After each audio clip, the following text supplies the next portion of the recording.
February 27, 1943, 6:30 minutes in the morning, Naval Research Laboratory in San Diego, California. Howard Edmund Blackstone, 68, adjusted his wire-rimmed glasses as he examined the technical schematics spread out on the wooden bench stained by decades of experimentation.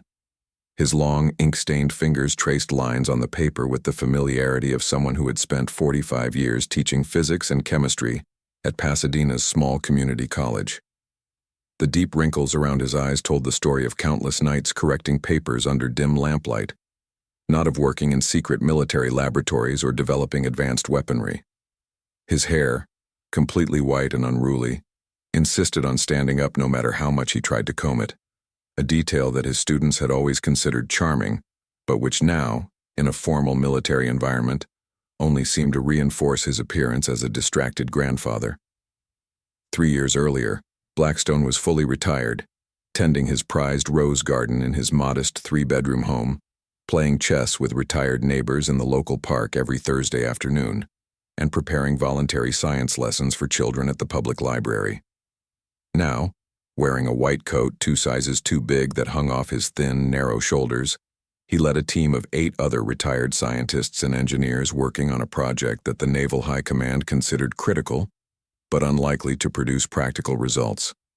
Around him, men and women aged 55 to 73, former university professors, retired industrial chemists, engineers who had left their careers, and even a Swiss watchmaker who spent 50 years in Geneva before moving to America, bent over adapted equipment, makeshift instruments, and prototypes that looked more like science fair projects than cutting-edge military technology.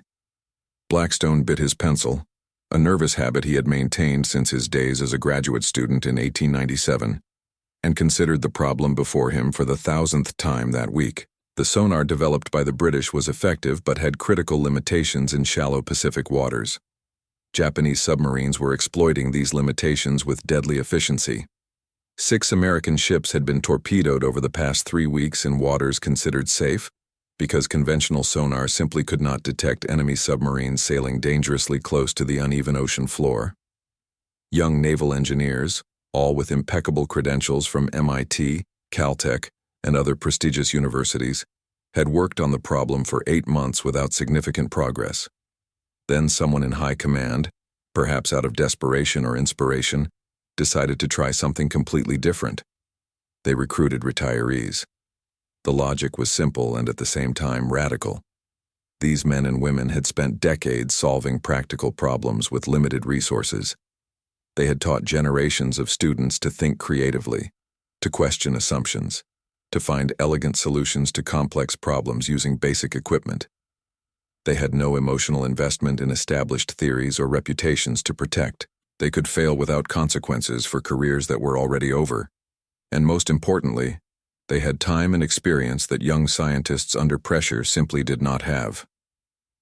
5 months earlier, in Tokyo, Admiral Isoroku Yamamoto, 59 years old, Supreme Commander of the Imperial Japanese Combined Fleet and architect of the attack on Pearl Harbor, read the intercepted intelligence report on American research efforts with an expression that began as bewilderment and quickly turned to something close to genuine amusement.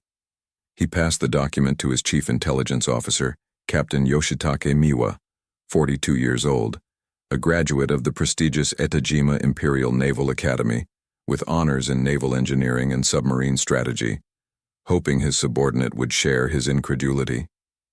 Miwa read silently, her eyes narrowing as she processed the information, and when she finished, her expression was a carefully controlled mix of disdain and confusion. "Admiral," Miwa said with the stiff formality characteristic of elite Japanese officers, "I must confirm that I correctly understand this report. Are Americans recruiting retired professors, men and women over 65 years of age, to develop countermeasures for our submarine doctrine?" Yamamoto nodded slowly, still processing the absurdity of the situation. "According to our agents in San Francisco, they are literally going to nursing homes, retirement clubs, and newspaper ads asking retired scientists and engineers to volunteer for military research work. The average age of this San Diego team is 63 years old. Their leader, this Howard Blackstone, is 68 years old and has spent his entire career teaching basic physics at a smaller community college. Never published significant research, never worked on military development, never even been on a warship. Miwa placed the report on the table with a gesture that combined respect for his superior with obvious skepticism about its contents. Admiral, with all due respect, this confirms our intelligence assessments of the desperate state of American technical capability. While the Empire trains the world's best engineers in our military academies, with rigorous curricula that begin at age 16 and continue for at least 8 years of intensive study, Americans turn to retirees who likely haven't kept up with scientific developments over the past 2 decades. Our underwater research officers average 34 years old, all with at least 12 years of specialized training. They work with the best equipment, most advanced laboratories, and unlimited resources in the Empire. Americans send grandparents with pencils and paper. Yamamoto, who had studied at Harvard for 2 years and knew America better than most Japanese officers, felt an unease that he could not fully articulate. He had seen American industrial capacity. He had walked through its universities. He had talked to its scientists. But even he found it difficult to imagine how retired professors could compete with Japan's scientific and military elite. Perhaps, Yamamoto said thoughtfully, it is precisely because they are retired that the Americans chose them. No career pressure, no fear of failure, no need to protect academic reputations, freedom to experiment without consequences. Miwa bowed her head respectfully, but her expression revealed deep disagreement. Admiral, with all due respect, modern warfare is no place for amateur experiments. Our submarines are the most advanced in the world, our tactical doctrine refined through decades of study and practice. When these old professors eventually produce some improvised device, if anything at all, it will take our engineers perhaps 2 weeks to develop countermeasures. That's not a threat. It's a distraction. It is evidence that Americans are running out of real options and resorting to desperate measures that any serious nation would find embarrassing.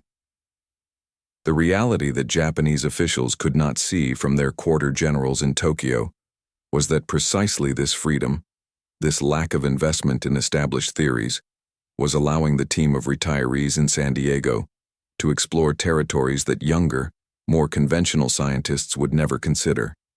Howard Blackstone had no academic reputation to protect, because his reputation was already established through 45 years of exemplary teaching. He had no career to advance because his career had already ended with honor and respect.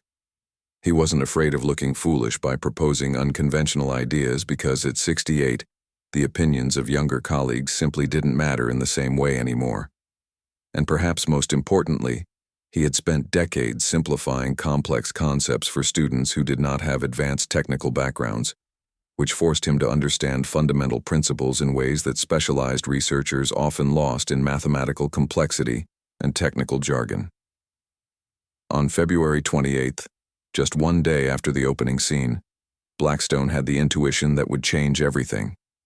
He was at home, in his small living room crammed with 40 years of books, scientific journals, and demonstration equipment that he had collected for his classes. His wife, Margaret, 65, a former nurse who had retired to care for their 5 grandchildren, brought tea and biscuits, a ritual they had maintained for 42 years of marriage. Blackstone was explaining the sonar problem to her, not because she understood complex physics, but because he had always found that explaining concepts to non-experts helped him see problems from new angles. "The problem," he said as he stirred sugar into his tea with slow, methodical movements, "is that sound waves from conventional sonar travel in straight lines. When a submarine is close to the uneven ocean floor, especially in regions with rock formations or coral reefs, the sound waves bounce back chaotically. It's like trying to hear someone whispering in a cathedral full of echo." Margaret, who had learned over decades to ask questions that seemed simple but often contained practical wisdom, asked, "What if you didn't try to listen to the submarine directly, but listened to the silence where it should be?" Blackstone stopped with the cup halfway to his lips. His brain, trained by decades of analytical thinking, immediately began to process the implications of this seemingly simple question. The problem with conventional sonar was that it looked for positive echoes, reflections of the sound pulse returning from the target object. But in an environment with lots of background noise, with echoes bouncing off thousands of surfaces, finding the submarine's specific echo was like finding a specific musical note in a cacophonous symphony. But what if, instead of looking for the submarine, the sonar looked for the absence of signals that should be there? A submarine moving through the water blocked out natural environmental sounds, sounds of the ocean itself, marine life, currents. It created an acoustic shadow. If you were to map out the expected natural sounds and then look for areas where those sounds were absent or diminished, you would essentially be viewing the photographic negative, the silhouette of the submarine defined not by its presence, but by the absence of environmental sounds behind it. The next day, March 1st, 1943, Blackstone presented the idea to his team of retirees at the San Diego laboratory. Present was 70-year-old Samuel Goldman, a former UCLA professor of applied mathematics who had retired 7 years ago and was tending roses in his Santa Monica home when the naval recruiter showed up. Also present was Dorothy Richardson, 62, the only woman on the team, a former Union Carbide chemical engineer who had been forced to retire at 60 by corporate policies that deemed anyone over that age incapable of advanced technical work. There was also Ernest Whitmore, 69 years old, a Swiss watchmaker who had emigrated to America 20 years earlier and established a small workshop in Pasadena, where he created precision chronometers for astronomers and navigators. Each of these individuals had been considered past their prime, obsolete, a relic of a previous era. Now, gathered around a bench covered with improvised equipment and hand-drawn diagrams, they represented perhaps the most unlikely weapons development team in modern military history. Goldman, who still maintained the habit of carrying a piece of chalk in his shirt pocket, immediately began scribbling equations on a mobile blackboard they had brought into the laboratory. His hands trembled slightly with age, but the numbers and symbols that appeared were precise and elegant. "The mathematics is beautifully simple," he murmured, more to himself than to the others. "You create a baseline acoustic map of the ocean under normal conditions. This would be laborious but not impossible with the hydrophones we already have. Then you compare real-time readings to the base map. Any significant deviation indicates something blocking or altering the natural acoustic field." Dorothy Richardson, who had spent 37 years developing industrial processes for synthesizing complex chemical compounds with limited equipment and even more limited budgets, immediately saw the practical challenges. "The data processing would be massive," she said in her clear, direct voice that had intimidated factory managers and corporate executives for decades. "We don't have enough computers to process this volume of information in real time. It would take hours to analyze data that we need to analyze in seconds." Whitmore, the watchmaker, who rarely spoke at meetings but when he did generally offered valuable practical insights, raised an arthritic finger. "We don't need computers," he said, his Swiss accent still noticeable after 2 decades in America. "We need analog filters, mechanical systems that make the comparison automatically through physical resonance. It's essentially the same principle I use in watch escapements to filter out unwanted vibrations and maintain just the precise rhythm. You can build a mechanical system that responds only to specific sound patterns." Over the next 47 days, working 16-hour days 7 days a week, the team of retirees developed what would later be called the Acoustic Shadow Detection System, or SDSA. The device looked absolutely nothing like conventional military equipment.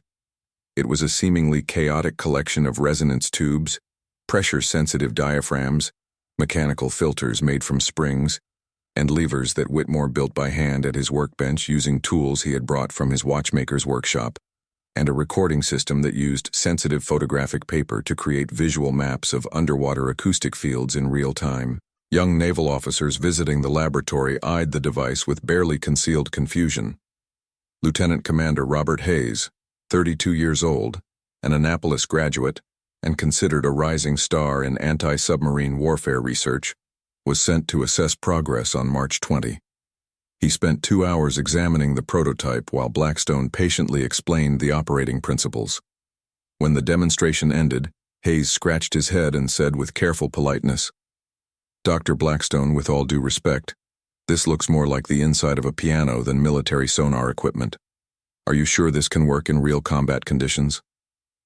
Blackstone, who had faced skepticism from university administrators, student parents, and fellow scholars for 45 years, simply smiled the patient smile of someone who had proven his competence 1,000 times before and knew he would again. "Commander Hayes," he said gently, "I have taught physics to 3,000 students during my career. Most did not believe they could understand quantum mechanics or thermodynamics. I taught them using simple analogies, improvised equipment, and practical demonstrations. This device works on exactly the same principle. You don't need complex technology to solve complex problems. You need fundamental understanding of the principles involved." Hayes, who had studied sonar theory under some of the nation's top experts, didn't know what to say. Part of him wanted to dismiss the old professor and his apparently amateurish device. Another part, the part that had led him to Annapolis and through years of rigorous training, recognized that there was something in Blackstone's quiet confidence that couldn't be easily ignored. "When can we test in real conditions?" he finally asked. "Tomorrow," Blackstone replied simply. "We have already arranged with the commander of Naval Base San Diego to use one of their destroyers for open ocean testing." On March 22, 1943, at 7 o'clock in the morning, under gray skies and rough seas, the destroyer USS Fletcher sailed into waters south of San Diego, carrying test equipment, a skeptical crew, and 8 retired scientists and engineers whom most of the young sailors looked upon with a mixture of respect and pity. Blackstone, 150 pounds of bone and sinew clad in a life jacket that seemed designed for someone much larger, held tightly to the railing as the ship cut through 7-foot waves with salty spray drenching everyone on deck. Goldman was visibly sick, his normally rosy face now a worrying green, but he refused to go below deck. Dorothy Richardson, the only one who seemed completely comfortable at sea, explained that she had grown up in a fishing family in Maine and spent more time on boats than on land during her childhood. The testing protocol was simple. The submarine USS Gato, one of the newest American submarines, was operating in the area as a training target. He had orders to maneuver evasively, simulate Japanese tactics, and do everything possible to avoid detection. Fletcher's conventional sonar would be operating simultaneously with the SDSA prototype for direct comparison. The Gato had the added advantage of knowing the approximate location of the destroyer and being able to specifically choose positions near the uneven ocean floor, where conventional sonar was more easily fooled. For the first 2 hours, the Fletcher sailed in a search pattern while conventional sonar methodically scanned the area. Experienced operators, men with thousands of hours of listening time, stood at their posts with heavy headphones, intense concentration evident in every line of their young faces. The lieutenant responsible for sonar, Thomas Wright, 26 years old, with 5 years of experience operating the most advanced systems available, reported occasional contacts but nothing definitive. Ghost echoes from rock formations, false signals from schools of big fish, thermal reverberations from layers of water with different temperatures. At 9 hours and 43 minutes, Wright reported possible contact 2,100 meters away, bearing 4.5 degrees. The captain of the Fletcher, Commander James Morrison, a 41-year-old veteran of the Navy, ordered a change of course to investigate. For 12 minutes they chased the contact as he appeared and disappeared on sonar displays like a stubborn but elusive ghost. Finally, the contact disappeared completely, absorbed in the noise of F under a coral reef field 1,800 meters deep. Morrison glanced at Blackstone, who was standing next to his unlikely machine with Dorothy Richardson monitoring the photopaper displays and Whitmore making fine adjustments to the mechanical filters. "Dr. Blackstone," Morrison said with formal courtesy that barely disguised skepticism, "you got something?" Blackstone did not immediately respond. He was studying the patterns on the photopaper, his head cocked to the side like a teacher considering a student's answer to an oral exam. Goldman, still nauseous but completely focused, was making quick calculations on a notepad. Dorothy was adjusting controls with precise, confident movements.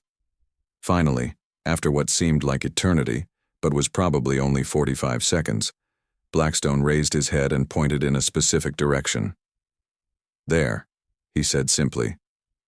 Bearing 092 degrees, distance estimated at 3,400 meters, depth approximately 210 meters, sailing parallel to our course at approximately 8 knots. Morrison looked at his navigation officer, who quickly checked the numbers.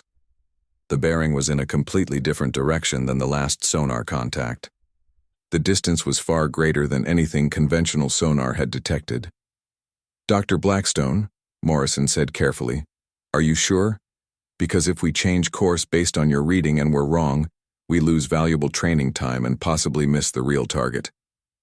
Blackstone, who had faced skeptical students for 45 years, simply looked at the captain with that patient expression that truly good teachers develop after decades of teaching. "Captain Morrison, you asked us to test the system. We are testing. These are our readings. The decision about what to do with them is yours." Morrison decided to trust the old professor. Change course to bearing 092 degrees, increase speed to 20 knots. For the next 18 minutes, the Fletcher raced through the waves in a direction completely different from where all conventional systems said the target should be. Sonar operators continued to report nothing but background noise. Officers on deck exchanged looks that ranged from concern to embarrassment on behalf of the old scientist, who had probably led them on a wild goose chase. Then, at 10:17 hours, the periscope of the USS Gatto broke the surface exactly where Blackstone had indicated, 3,300 meters away, bearing 093 degrees. The submarine was surfacing to recharge its batteries, confident that it had completely escaped the pursuing destroyer. There was absolute silence on the Fletcher's deck for approximately 3 seconds. Then it exploded into pandemonium of excited voices, officers rushing to check positions, and Morrison staring at Blackstone with an expression that combined shock, awe, and the beginnings of fundamental understanding about what he had just witnessed. The test continued for another 5 hours. During this time, the SDSA system detected the cat on 17 attempts out of 18, including 6 occasions when the submarine was in positions that made detection by conventional sonar essentially impossible. The only failure occurred when the cat was completely stationary on the ocean floor, creating no detectable acoustic shadow, because it was not blocking water flow or moving through the ambient sound field. When the Fletcher finally returned to port at 4:15 in the afternoon, Morrison wrote a report that he sent directly to Admiral Chester Nimitz, Commander-in-Chief of the Pacific Fleet. The report began with a phrase that would become famous in naval circles. "A 68-year-old retired professor armed with equipment that looks like it was built in a home garage has just made our state-of-the-art military sonar look like technology from the age of the dinosaurs." Blackstone, completely exhausted and drenched in salt water, his white hair stuck to his head and his glasses covered in sea spray, sat in the small cabin they had given him to rest in, and wrote a short letter to his wife Margaret. "Dear," the letter began in her careful but shaky handwriting, "today we proved that 45 years of teaching physics to students who could barely pass basic calculus was perhaps the best possible preparation for developing advanced military technology. Who knew?" The letter went on for 3 pages describing the day in technical detail that Margaret probably wouldn't fully understand, but would read carefully anyway, because that was what they had done for 42 years of marriage, shared of the same when they did not fully understand. While Blackstone was writing his letter in San Diego, in Tokyo, Japanese intelligence was beginning to receive troubling reports of its submarine fleets operating in the Pacific. On April 10, 1943, Captain Yoshitake Miwa received a report from the commander of submarine I-26, Corvette Captain Minoru Yokota, one of the most experienced submarine commanders in the Empire with 12 years of service and 23 successful combat missions. The report was written in a tone Miwa had never seen from Yokota, an officer known for unwavering confidence and technical precision. During patrol operations south of Guadalcanal, the report said, "I implemented standard evasive tactics when detecting enemy destroyer 8,000 meters away. I used a proven method of approaching the ocean floor in a region with irregular topography, reducing speed to 3 knots and minimizing all acoustic signals. Based on previous experience and established tactical doctrine, This position should make enemy sonar detection essentially impossible. However, the American destroyer, later identified as USS Nicholas, altered course directly toward us with precision that suggests exact knowledge of our position. I was forced to dive to 280 meters and remain completely still for 4 hours and 37 minutes, while the destroyer circled our area with a search pattern that indicated absolute certainty of our general presence if not exact position. This represents a fundamental change in enemy detection capabilities that cannot be explained by incremental improvements in known sonar technology. Miwa read the report 3 times. Yokota was not a man given to exaggerations or alarmist reports. If he said that the Americans had detected his submarine in conditions where detection should have been impossible, then that was factually correct. But how? The most recent intelligence reports still showed the same retirees working in San Diego, still using equipment that appeared improvised and amateurish. How could such a system already be operational on active warships? Miwa requested similar reports from other submarine commanders and discovered a disturbing pattern. In 17 days between March 22 and April 8, Japanese submarines had been detected by American destroyers and destroyers on 12 occasions where conventional detection should have been impossible or highly unlikely. 3 submarines had been sunk, not through luck or error on the part of the commander, but because the American ships seemed to know exactly where to look. On April 23rd, Miwa was called to an extraordinary meeting at the Ministry of the Navy in Tokyo. Present was Admiral Osami Nagano, Chief of Staff of the Navy, 60 years old, veteran of the First World War and the Russo-Japanese War, considered one of the greatest living naval strategists. Also present was Admiral Yamamoto himself, who had temporarily returned from his front headquarters for strategic consultations.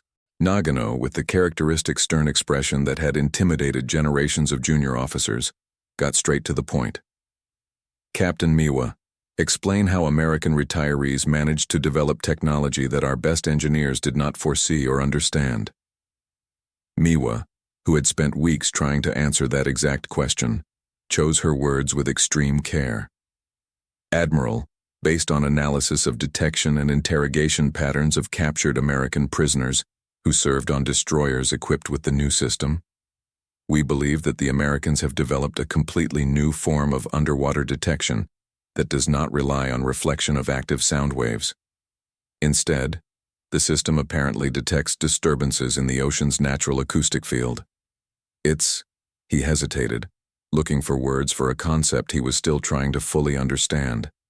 Like detecting shadow, rather than the object that creates the shadow. Yamamoto leaned forward, his expression thoughtful. What about our own engineers? Have they considered this approach? Miwa swallowed. Admiral, our engineers are investigating the concept now. However, they indicate that such a system would require massive data processing and extremely sophisticated equipment. They don't understand how the Americans managed to create a practical operational version with equipment that our reports describe as primitive and improvised. The truth, which the Japanese would have difficulty accepting for months, was that precisely because the equipment was primitive and improvised, it worked. The team of retirees was not constrained by assumptions about how military technology should look or operate. They were not jealous commitment to making systems compatible with established doctrines or existing operational procedures. Whitmore built mechanical filters using precision watchmaking principles because that's what he knew, not because someone said it was the proper way to process underwater acoustic signals. Goldman developed mathematical algorithms that worked on simple analog systems because he had spent 40 years teaching students how to solve complex problems with basic mathematical tools. Dorothy Richardson designed the recording and viewing systems using chemical and photographic techniques she had learned in industry, because no one told her that military technology should only use approved military components. And Blackstone coordinated it all with the skill of someone who had spent 45 years getting different types of students from different backgrounds to work together on complex laboratory projects. By May 1, 1943, the SDSA system was being installed in its modified, more robust form on 37 destroyers and destroyers of the Pacific Fleet. Accelerated production was possible because the components were relatively simple to manufacture. They did not require sophisticated electronics or rare materials. Any competent machine shop could produce the necessary parts using conventional lathes and milling machines. Whitmore trained a team of a dozen technicians, most of them also retirees recruited from precision shops along the West Coast, to build the mechanical filters. Goldman developed a simplified version of his algorithms that could be implemented with a series of cams and gears, essentially creating analog mechanical computers dedicated to the specific task of processing underwater acoustic patterns. By June 15th, 62 ships were equipped. By August, the number had grown to 143. The detection rate of Japanese submarines increased dramatically. Submarines that could previously operate with relative impunity in shallow waters or areas of complex topography found that their favored evasion tactics no longer worked. Commanders were forced to alter operational doctrines, avoid certain areas completely, and operate with much greater caution, which reduced their overall effectiveness even when they were undetected. The numbers told a clear story. Between January and March 1943, before the introduction of the SDSA, American destroyers sank an average of 2.3 Japanese submarines per month in the Central and South Pacific. Between July and September, after widespread implementation of the system, this rate rose to 7.8 submarines per month. Most significantly, the number of American merchant and warships torpedoed in waters considered to be defended fell from an average of 18.6 per month to 4.2 per month during the same period. The psychological impact on Japanese commanders was perhaps as significant as the tactical impact. In October 1943, after months of trying to develop effective countermeasures, a group of Japanese naval engineers finally managed to capture an intact SDSA unit from a damaged American destroyer that had run aground during a storm near Bougainville. The unit was transported with great care to the Naval Research Laboratory in Yokosuka, where a team of 23 engineers, all with impeccable credentials from Japan's top technical universities, spent 3 weeks disassembling and analyzing each component. The final report, submitted on October 27th to the Naval General Staff, was a masterpiece of polite frustration and professional astonishment. The device, the report began, is an assembly of relatively simple mechanical components organized in an ingenious but not particularly sophisticated manner from an advanced engineering point of view. There are no components that we cannot easily replicate. There are no physical principles that we do not fully understand. However, when assembled and calibrated correctly, the system demonstrates detection capabilities that exceed our own most advanced systems by a significant factor. The genius is not in individual components but in overall concept and practical implementation. We recommend similar system development, but estimate it will take a minimum of 18 to 24 months to complete development, testing, and operational implementation. Yamamoto, upon reading the report, had one of the rare moments in his career when he laughed out loud, although the laughter had a bitter quality. 24 months, he said to Miwa, who was present at the briefing meeting. The Americans took less than 2 months from concept to working prototype, using retired TE working in an improvised laboratory.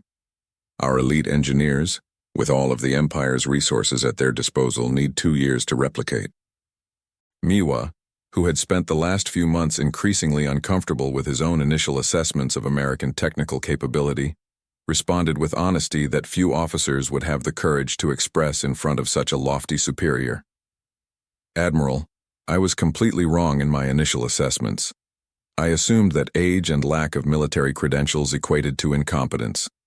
I didn't consider that decades of practical experience solving real problems with limited resources could be more valuable than years of theoretical training in controlled environments. Americans didn't choose retirees out of desperation. They chose them because retirees had exactly the qualities needed for this kind of innovation: creativity unconstrained by established doctrine, a willingness to experiment without fear of failure, and decades of practical experience applying basic scientific principles to real-world situations. On November 23, 1943, Howard Blackstone was ordered to attend the ceremony at the White House. He traveled to Washington by train, a 3-day trip across the country, because the idea of flying completely terrified the old professor, who had never been more than 100 feet above sea level in his entire life.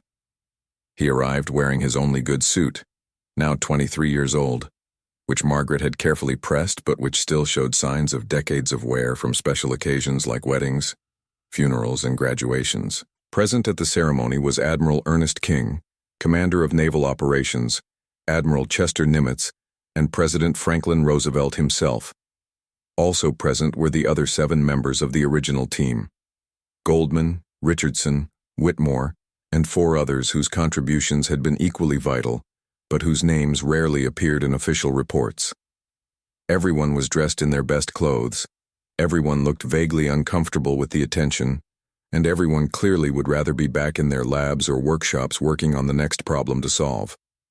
Roosevelt, himself a man who had overcome severe physical limitations to lead a nation at war, seemed particularly pleased as he presented Blackstone and each member of his team with the Presidential Medal of Merit, one of the highest civilian honors the nation could bestow.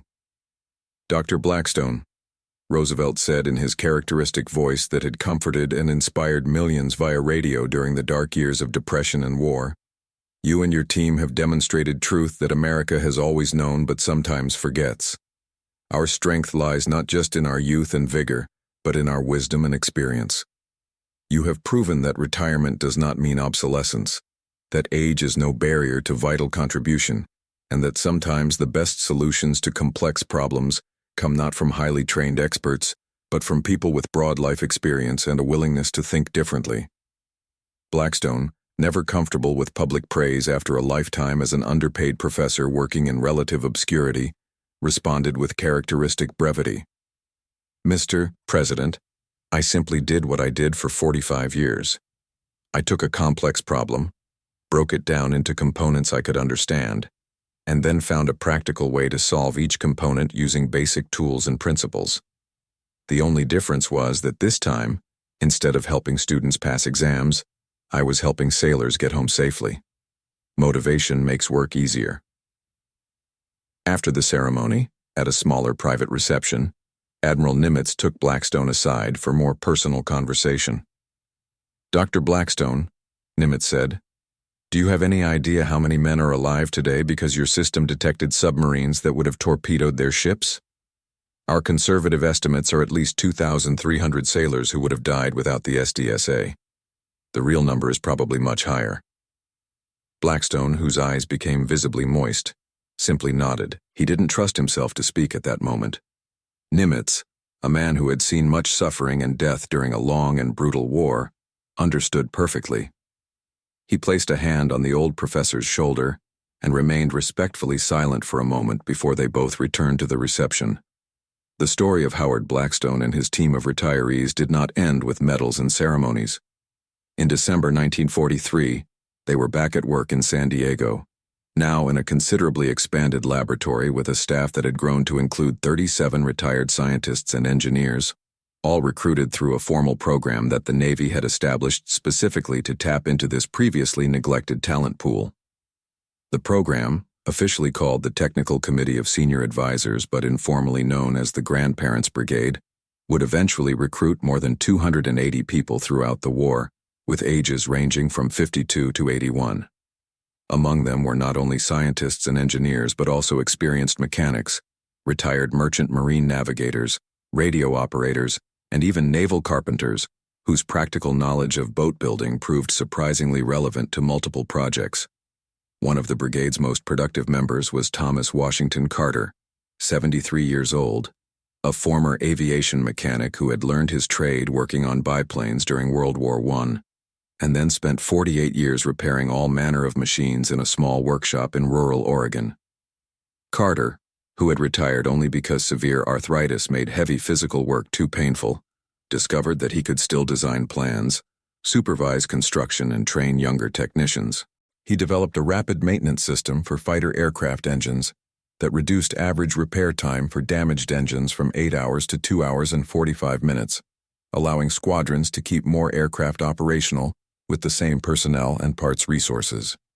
There was also Margaret Sue Whitman, 67 years old, a former industrial chemist who had been one of the first women to receive a PhD in chemistry in the United States in 1903. but who spent most of her career working in relative obscurity because the chemical industry did not hire women for leadership positions. During the war, she developed a process for synthesizing synthetic rubber that was 15% more efficient than existing methods, a contribution that helped alleviate a critical rubber supply crisis caused by the Japanese occupation of Southeast Asia. There was also James Liu, 69 years old, a Chinese immigrant who had arrived in America in 1895 at just 13 years old, worked as a railroad worker, dishwasher, and eventually became the owner of a small restaurant in San Francisco. Liu, self-taught in electronics through decades of hobby radio repair, developed a simple but ingenious modification for military field radios that increased their range in adverse conditions by approximately 30%. The initial military officer refused to consider his contribution seriously because Liu had no formal education. But Blackstone, who had learned never to dismiss good ideas based on the credentials of the proposer, tested the modification and immediately recommended its implementation. While the Grandparents' Brigade continued to produce innovations in San Diego and other laboratories across the country, Japanese intelligence was desperately trying to understand the phenomenon. In February 1944, after months of investigation, Captain Miwa compiled a comprehensive report on the American retiree recruitment program and its strategic implications. The report, distributed to senior officers throughout the Japanese military, was notable for its brutal honesty and willingness to challenge fundamental assumptions about the nature of technical and scientific capability.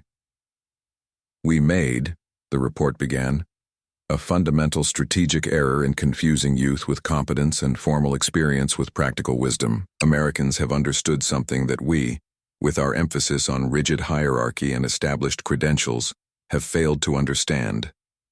Decades of experience solving practical, real-world problems, often with limited resources and under time and budget pressures, creates the kind of expertise that cannot be taught in classrooms or acquired through years of formal military training. A teacher who has spent 40 years simplifying complex concepts for students develops a unique ability to identify fundamental principles and find elegant solutions.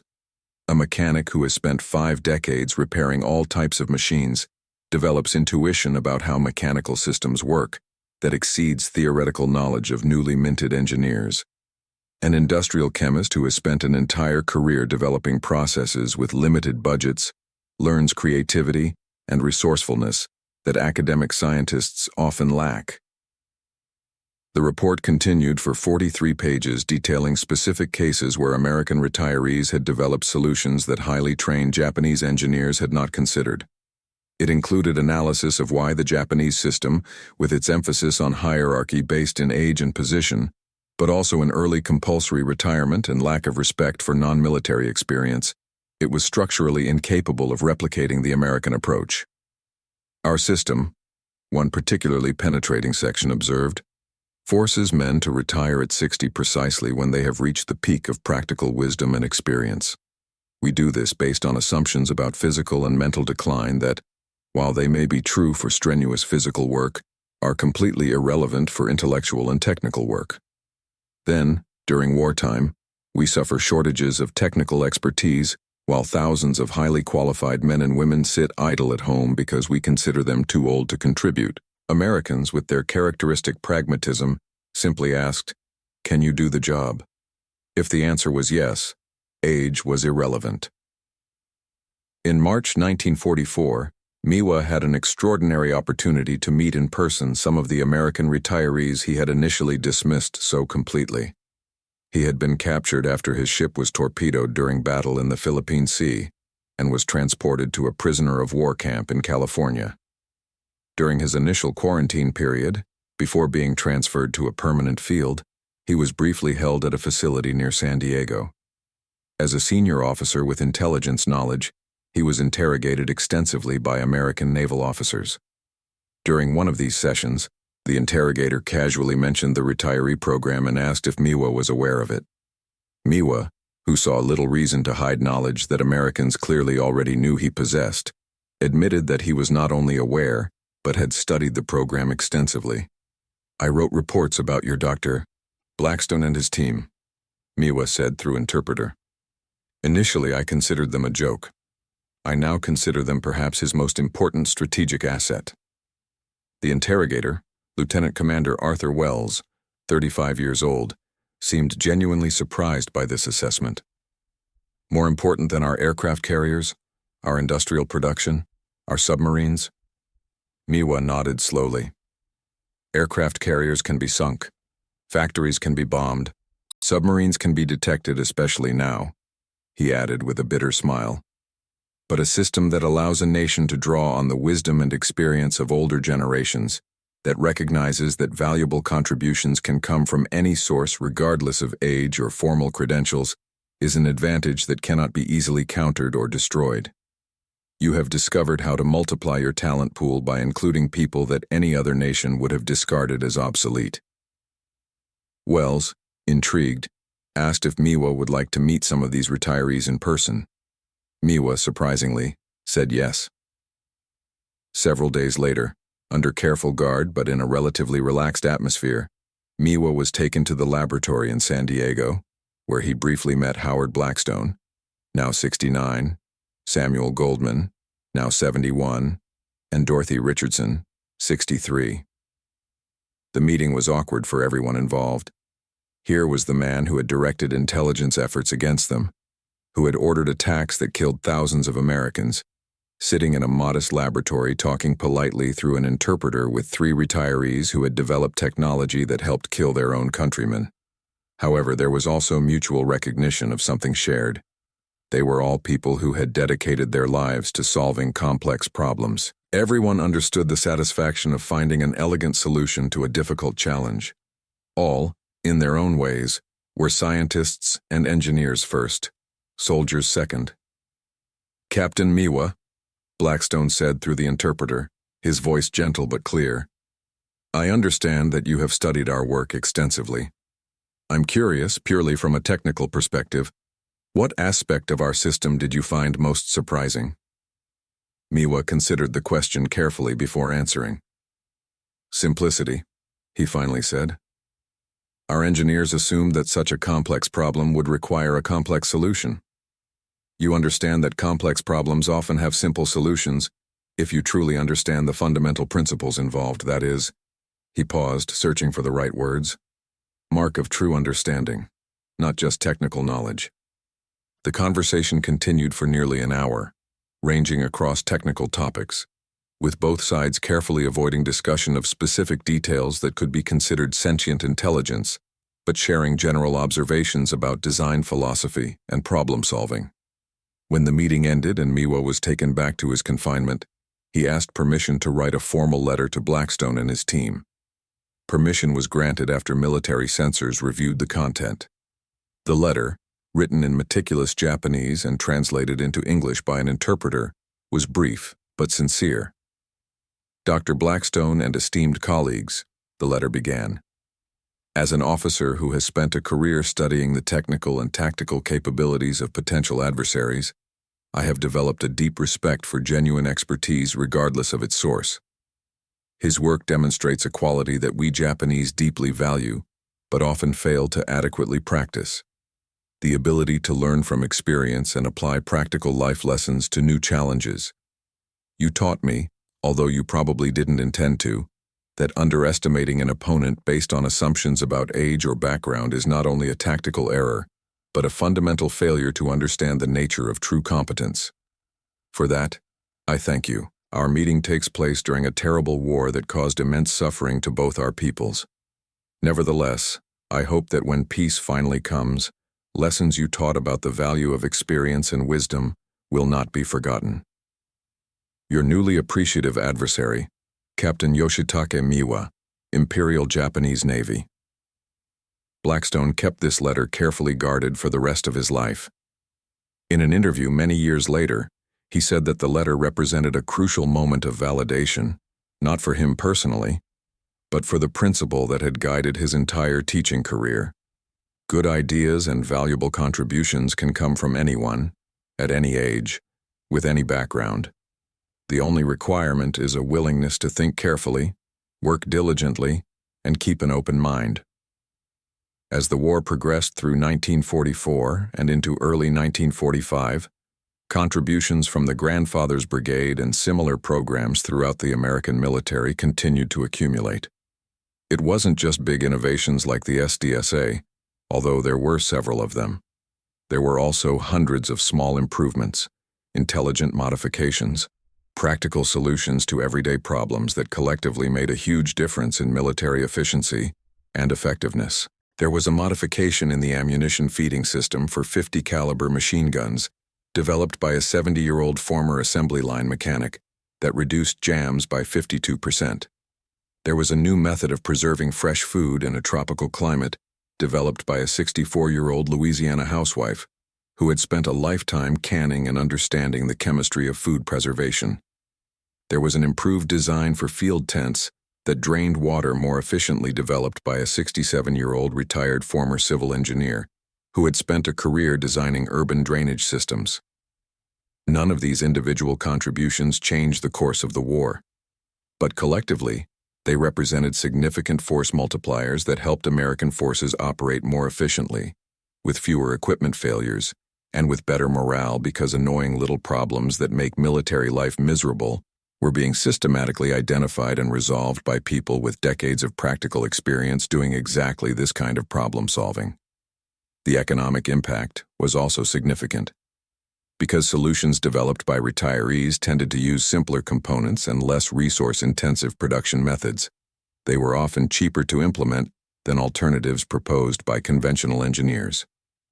A study conducted by the War Department in December 1944 estimated that collective contributions from retired scientists and engineers had saved approximately $62 million in development and production costs during the previous year, in addition to ongoing operational savings from improved efficiency.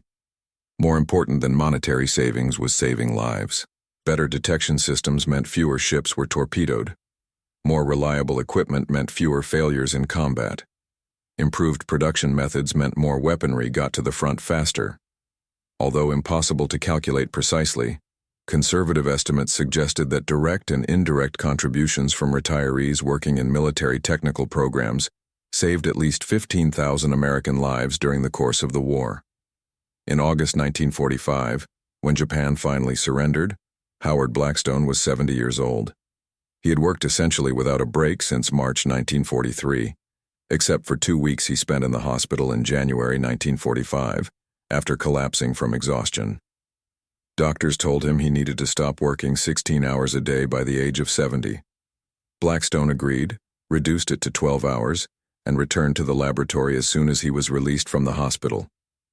When the war ended, everyone in the Grandparents Brigade assumed the program would be closed. They were, after all, an emergency solution to a temporary crisis. With peace restored, presumably militaries would return to normal ways of doing things. But something remarkable happened. Military officers who had worked with retirees did not want to see them go. They had learned through direct experience that age was no barrier to meaningful contribution, that decades of practical experience had value that could not be easily replicated, and that retirees brought perspectives and approaches that complemented but did not replace expertise from younger scientists and engineers. In November 1945, the Navy permanently established the Senior Technical Advisory Council, the formal successor to the Grandfathers Brigade.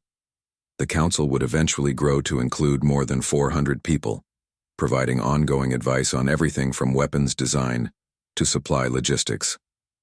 Blackstone served on the board until 1951, when at the age of 76, he finally decided he was truly ready to retire for good. Even then, he continued to informally advise young scientists and engineers who sought his guidance.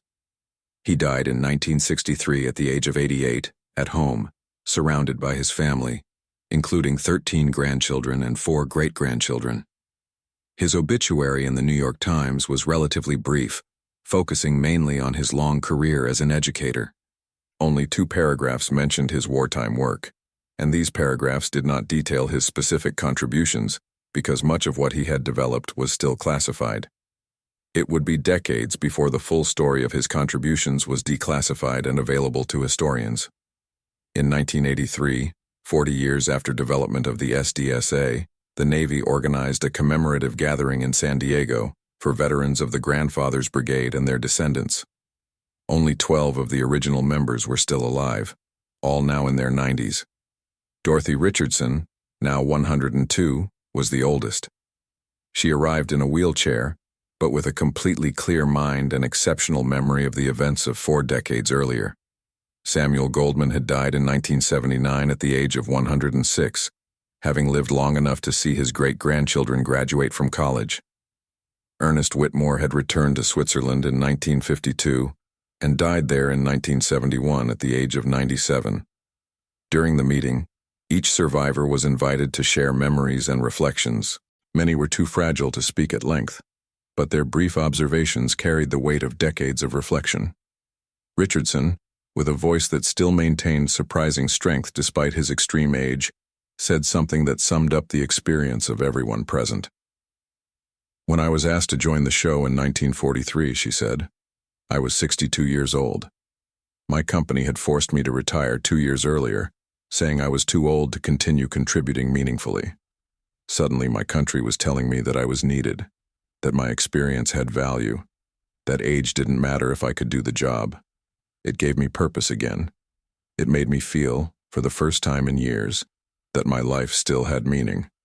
The work we did was important, yes, but equally important was the message it sent to everyone like us. You are not obsolete. You still have value. Your experience matters. This, as much as any technology we developed, was our legacy." Margaret Blackstone, Howard's widow, was present at the meeting. She was 99 years old, but had insisted on taking a 3-hour plane ride from her home in Pasadena. During a reception after a formal ceremony, she was surrounded by young naval officers who wanted to hear stories about a husband they had never met, but whose work still influenced how the Navy developed and tested new technology. A young lieutenant, no more than 25, asked what Howard would have thought about modern naval technology, advanced computer systems and digital sensors that were unimaginably more sophisticated than the simple mechanical equipment he had developed during the war. Margaret considered the question carefully, as her husband had taught her to do over 42 years of marriage.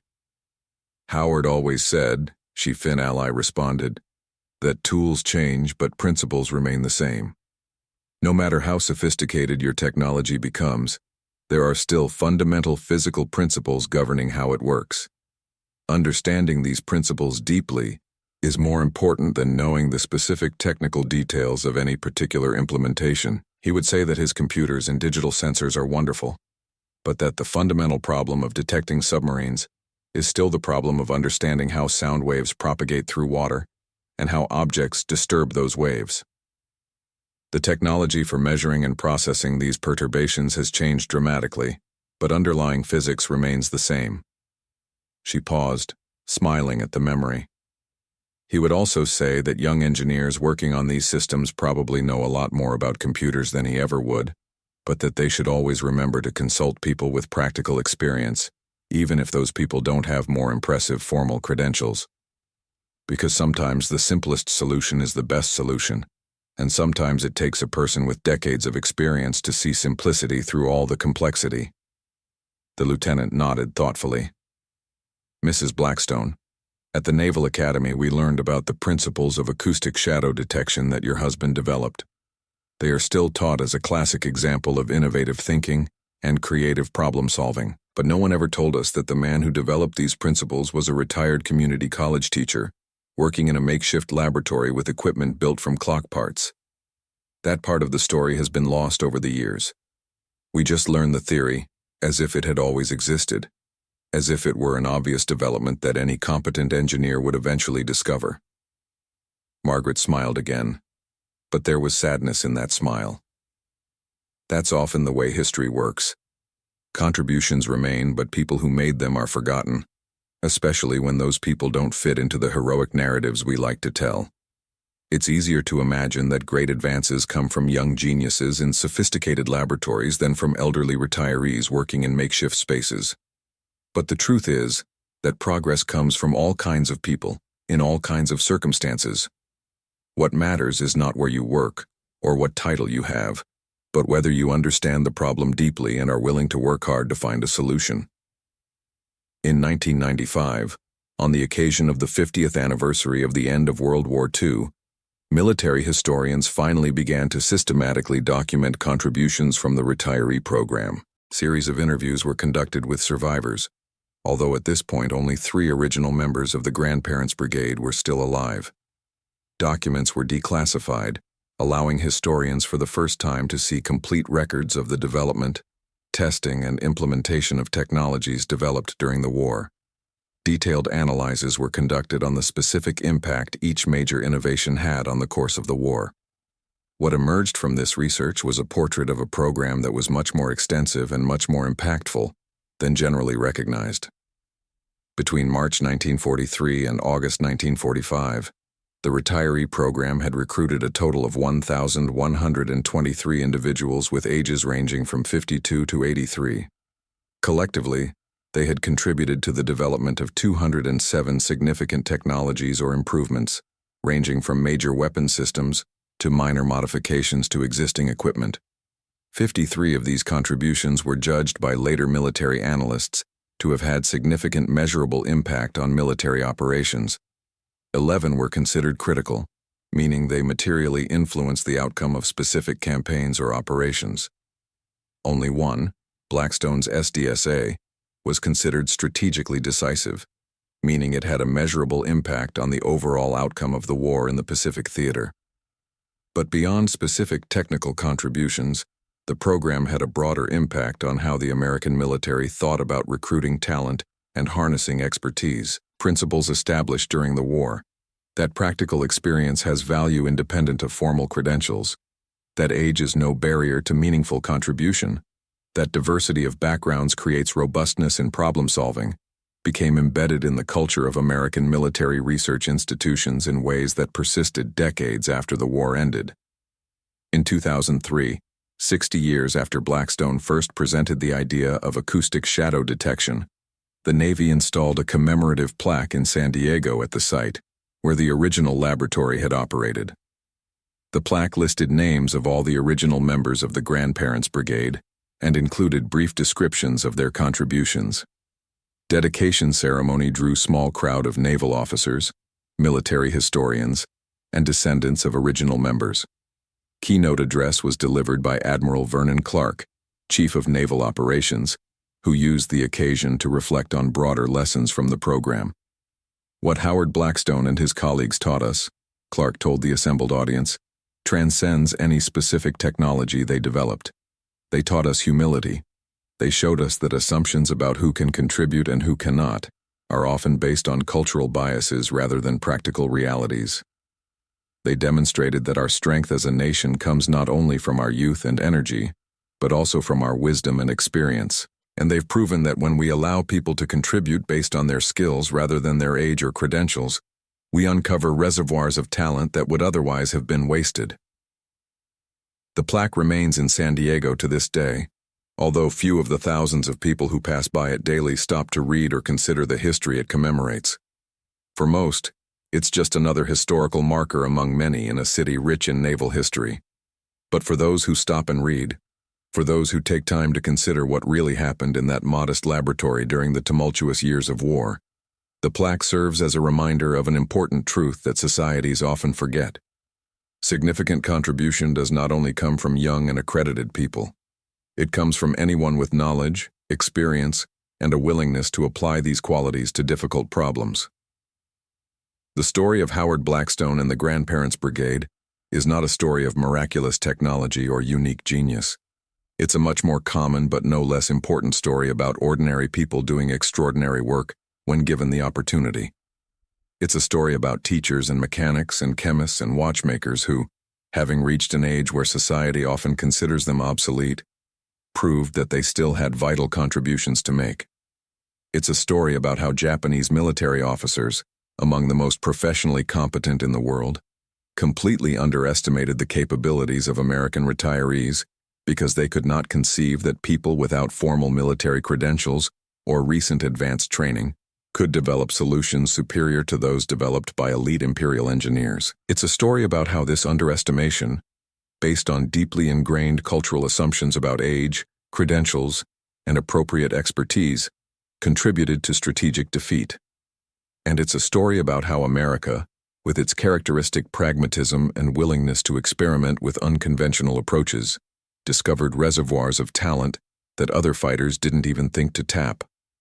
The lessons of this story remain relevant today, in a society that often values youth over experience, that forces people to retire based on age rather than ability, that assumes that formal credentials are a better measure of competence. The story of the Grandparents' Brigade offers an important counter-narrative. She suggests that perhaps we are wasting vast reservoirs of talent and experience because we fail to see value in people who don't fit our preconceived images of who can contribute meaningfully. Howard Blackstone returned to his home in Pasadena after the war, resumed caring for his prized roses, returned to playing chess with retired neighbors, and continued volunteering science classes at the public library.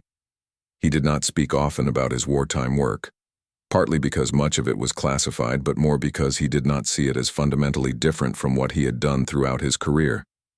He had identified the problem, understood its fundamental principles, and found a practical way to solve it. That this time the problem involved military technology, and the result saved thousands of lives, made him more important, but not more representative of who he was as a person.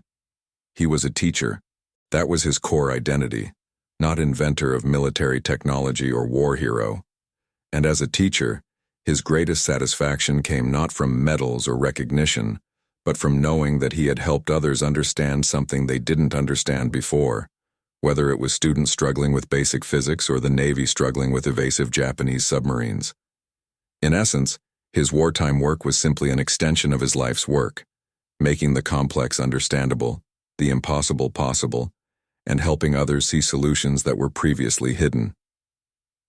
Invited. This, finally, is a lesson that the Japanese never imagined until it was too late. Don't underestimate the unlikely. Don't discount retirees. Don't assume that youth and formal credentials are the only form of expertise. Because sometimes a 70-year-old teacher with pencil and paper can change the course of war in ways that divisions of young, well-trained soldiers cannot. And a country that understands this, that takes advantage of its entire population regardless of age, has a strategic advantage that opponents cannot easily counter.